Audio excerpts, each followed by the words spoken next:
Good morning, students. Today I am going to discuss about reflective journals. आज हम लोग चिंतनशील पत्रिकाओं के बारे में चर्चा करेंगे और जो जो चिंतनशीलता का जो है शिक्षार्थी किस प्रकार से अपने शिक्षा में उपयोग कर सकते हैं और शिक्षा के क्षेत्र में चिंतनशील पत्रिकाओं का क्या महत्व, ये सब देखेंगे. So what is reflective journal? Reflective journals are notebooks or pieces of paper that students use when writing about and reflecting on their own thoughts. तो चिंतनशील पत्रिकाएं जो है ये क्या है, इसमें स्टूडेंट्स क्या करते हैं, किसी कागज़ में या फिर किसी नोटबुक में अपने विचारों वो जो विचारों के ऊपर क्या चिंतन वो कर रहे हैं वो लिखते हैं, खुद लिखते हैं. अपने विचारों के बारे में, अपने सोच के बारे में वो अपना गहन चिंतन करते हुए लिखते हैं. तो इससे क्या होता है? The act of reflecting on thoughts, ideas, feelings and their own learning encourages the development of metacognitive skills by helping students self-evaluate themselves. जब वो खुद अपनी सोच, अपने विचार, अपने भावनाओं के बारे में सोचते हैं और उसको कागज़ में लिखने का कोशिश करते हैं, तो इससे क्या होता है, ये जो है उनके अधिगम में सहायता करता है और ये और एक चीज़ भी करता है, development of metacognitive skills in students. It helps in the development of metacognitive skills. Metacognitive skills का मतलब क्या है? मेटा मतलब बियॉन्ड, परे. Cognitive is related to mind, thinking. So metacognitive का मतलब ये है कि थिंकिंग अबाउट योर थिंकिंग. आप अपने सोच के बारे में सोच रहे हैं, चिंतन कर रहे हैं. तो जब ये एक कौशल है जो शिक्षार्थी वक्त के साथ जब वो अपने सोच के ऊपर सोचने लगते हैं, अपने सोच को नियंत्रित करते हैं, तब वो जो है ये कौशल धीरे धीरे वो विकसित करते हैं. तो इससे क्या होता है, students they develop self evaluate वो करते हैं, करना सीखते हैं. खुद का स्वयं अपना खुद का मूल्यांकन करना सीखते हैं. कैसे? जब आप अपने आप क्या सोच रहे हैं उसके ऊपर ध्यान देंगे, उसके ऊपर चिंतन करेंगे, तो आप क्या होता है, आप सेल्फ इवैल्यूएट करते हैं, खुद का मूल्यांकन करते हैं. कैसे? क्योंकि आप अपने सोच पे लगाम दे रहे हैं, लगाम नियंत्रित करना सीख रहे हैं. आपका सोच कैसा है उसके बारे में आप ध्यान दे रहे हैं. क्योंकि अगर आप सकारात्मक आपका सोच है कि नकारात्मक सोच है आपका, इसके बारे में आप ध्यान दे रहे हैं. तो इससे क्या होता है, अगर आपका सोच नकारात्मक है तो फिर क्योंकि आप लिख रहे हैं क्या सोच रहे हैं, तो आपका ध्यान फिर जाता है कि अरे हम क्या सोच रहे हैं. तो इससे क्या होता है, आप अपने सोच में परिवर्तन लाना चाहते हैं, लाने का कोशिश करते हैं. तो जैसा कि हम लोग जानते हैं कि थॉट्स एक्चुअली जिस इंसान का जैसा सोच रहता है वो इंसान का व्यक्तित्व वैसा होता है. Thoughts determine the personality of a person. So when you learn or when you develop the skills to control your thoughts, then you are in control of your personality.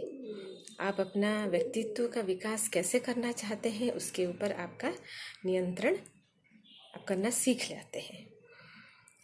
खाली इतना ही नहीं, और एक चीज़ भी होता है, रिफ्लेक्टिव थिंकिंग या फिर ये जो गहन चिंतन आप अपने सोच के ऊपर जो करते हैं, उससे और क्या होता है, the students learn to sort out what they know from what they don't know.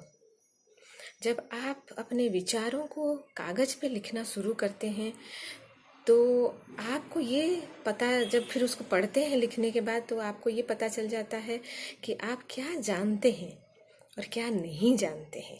किसी भी विषय या किसी भी टॉपिक के बारे में आपका मतलब जानकारी कितना है और आप कितना आप नहीं जानते हैं, क्योंकि आप कॉन्शियस हो रहे हैं। You are consciously thinking about your thoughts, your feelings, your ideas. तो ये हो गया जो है रिफ्लेक्टिव थिंकिंग किस तरह से होता है और इसका क्या रोल रहता है। और एक चीज़ है,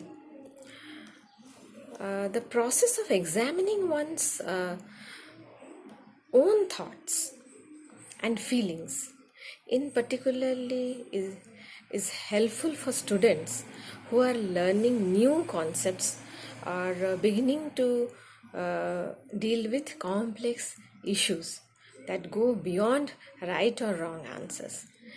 जब आप इस प्रक्रिया में हैं कि आप अपने सोच, अपने जो फीलिंग्स है, अपनी जो भावनाएं हैं, उसके बारे में आप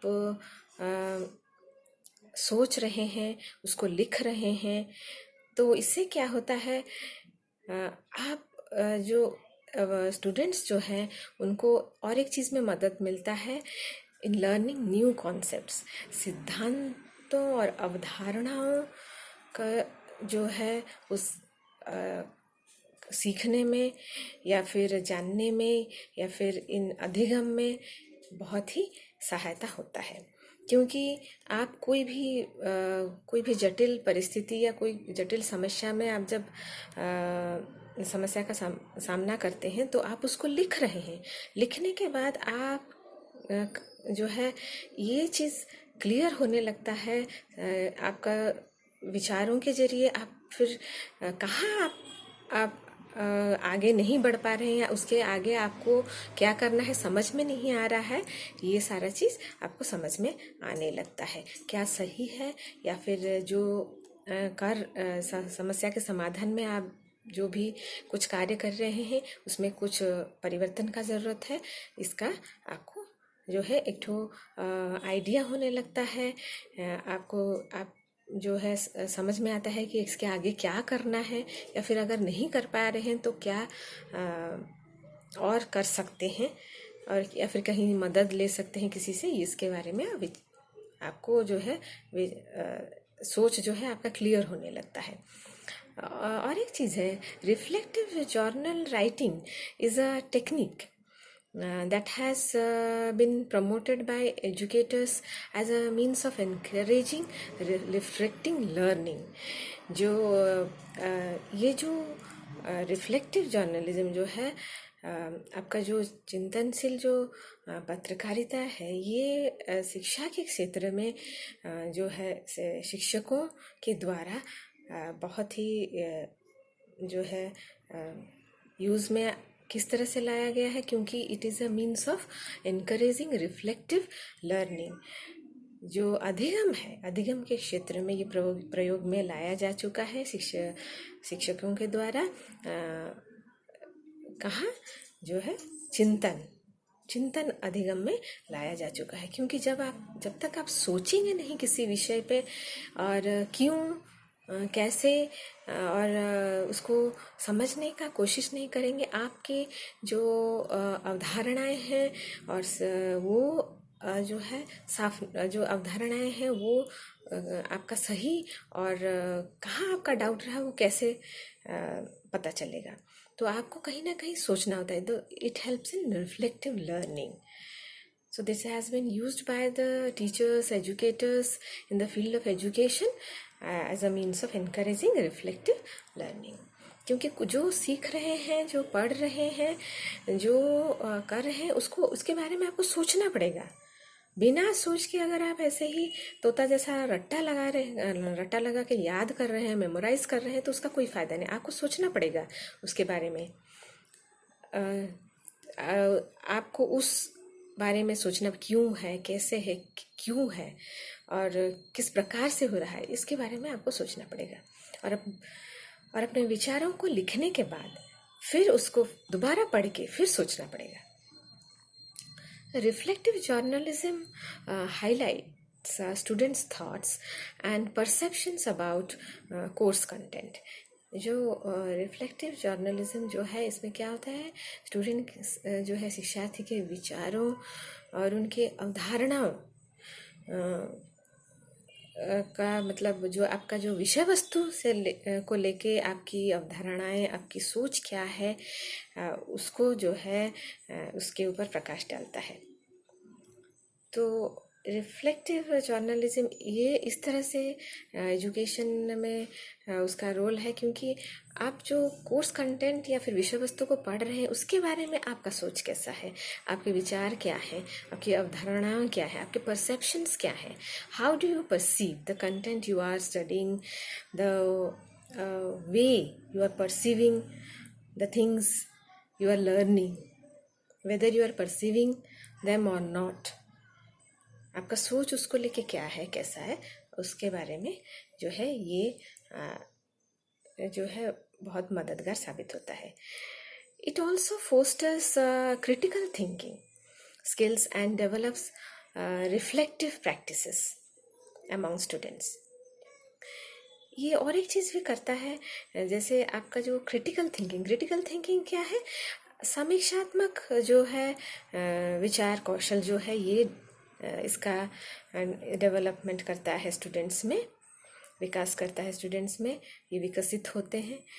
और एक चीज़ होता है, it also develops reflective practices मतलब चिंतन की जो प्रक्रिया है, जो प्रथा है, जो तरीका है, उसको भी वो जो है डेवलप करता है स्टूडेंट्स में, विकसित करता है। तो खाली समीक्षात्मक कौशल का विकास नहीं करता है, ये गहन चिंतन की प्रक्रिया का भी जो है कैसे विकसित होता है, स्टूडेंट्स में विकसित हो, ये भी करता है। तो इससे क्या होता है, स्टूडेंट्स इंटरेस्ट इज इंक्रीज्ड, उनका जो है इसको लेके इस तरह से जब अपने सोच के बारे में वो सोचते हैं, अपने विचारों पे के ऊपर ध्यान देने लगते हैं, तो they are thinking consciously and this develops interest, उनके इंटरेस्ट इन द स्टूडेंट्स। तो जो रिफ्लेक्टिव जर्नल जो है, ये सिंपली मतलब आप मान लीजिए एक उदाहरण लेते हैं। आज कुछ घटना स्कूल में या क्लासरूम में कोई भी घटना घटा, तो हम लोग क्या करते हैं, रिफ्लेक्टिव जर्नलिज्म का नाम मतलब ये नहीं है कि उसको जो घटना है उसको एक पेपर में बस लिख दिए, ऐसा ऐसा हुआ, बस वो नहीं है। रिफ्लेक्टिव जर्नलिज्म का मतलब क्या है, आप जो घटना घटित हुआ उसके ऊपर आप विश्लेषण करेंगे, उसके ऊपर अपने अनुभवों को लिखेंगे पेपर में, और उस सारा चीज़ को आप उसके बारे में क्या सोचते हैं उस घटना को लेकर उसको लिखेंगे, तब वो रिफ्लेक्टिव थिंकिंग या रिफ्लेक्टिव जर्नलिज्म उसको कहते हैं। You are the students express in writing their understanding of reflections, their response to the event, their analysis of an event, their experience of the event और their concept। ये सारा चीज़, जैसे आप अब क्या सोच रहे हैं उस घटना को लेके, आपका प्रतिक्रिया क्या है उस घटना को लेके, वो सारा चीज़ अब कागज़ में लिखते हैं, दैट इज़ रिफ्लेक्टिव जर्नलिज्म। सिर्फ उस घटना को लिखना रिफ्लेक्टिव जर्नलिज्म नहीं होता है। तो दिस फॉर्म ऑफ राइटिंग, इस तरह का जो राइटिंग होता है जो स्टूडेंट्स लिखते हैं, it encompasses all aspects of the students' thoughts and emotions around specific aspects of their experiences in the class।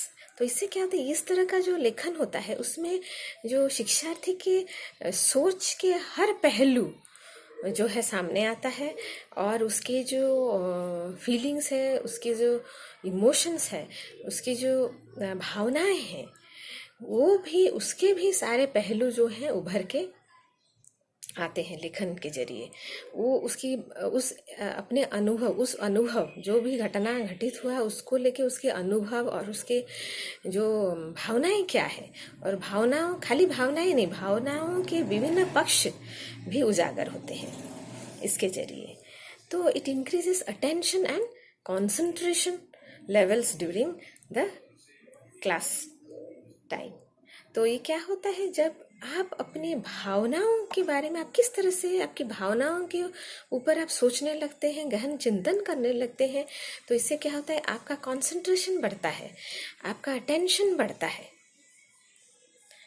जो क्लास में जो भी घटनाएं हैं उसके ऊपर आपका अटेंशन बढ़ता है, क्योंकि उस चीज़, जो भी घटनाएं या फिर जो भी प्रक्रिया क्लासरूम में हो रही है उसके ऊपर आपको लिखना होगा।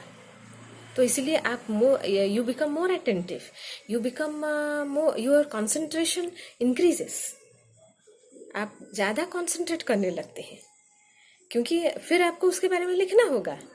तो आप जब इंटरेस्ट और अटेंशन डेवलप नहीं करेंगे और उसे अच्छी तरह से ध्यान देके नहीं उसको देखेंगे या एक्सपीरियंस नहीं करेंगे, तो आप लिखेंगे कैसे। सो ये है reflective journalism. So students, I hope you will benefit from this lecture of mine. Thank you for attending my lecture. So that's all for today.